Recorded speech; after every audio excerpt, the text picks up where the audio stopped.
নমস্কার, good morning. কেমন আছেন সবাই? আফ্রিকাতে এখন সকাল 7:30। মঙ্গলবার আজকে। চলুন একটু ব্যালকনি থেকে বাইরেটা দেখে নিই। কেমন মুখ ভার করে আছে দেখুন আকাশটা। সে কবে থেকে বৃষ্টি শুরু হয়েছে। বর্ষাকাল আর যাচ্ছে না। মাঝে কদিন চলে গিয়েছিল বৃষ্টিটা, আবার আজ থেকে দেখছি, আজ থেকে নয় 2-3 দিনই হলো প্রায় রাত থেকে বৃষ্টি নামছে, বৃষ্টি হচ্ছে। আর জানেন তো এখানে হালকা ঠান্ডার আমেজও চলে এসেছে।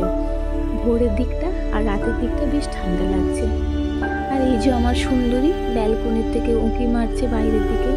কি সুন্দর কালারটা না, হালকা গোলাপি। যত রোদ পাই তত আস্তে আস্তে বাড়তে থাকে। জানি না আজকে বেলা করে রোদ উঠবে কি না, যা মেঘলা করে আছে। আর কিছু উচ্ছে গাছও হয়েছে,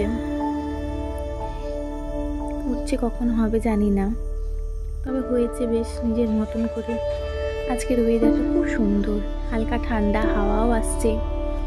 ইন্ডিয়াতে তো এখন ভারী গরমকাল, এখানে এখন হালকা শীতের আমেজ আসছে, শীতও আসছে।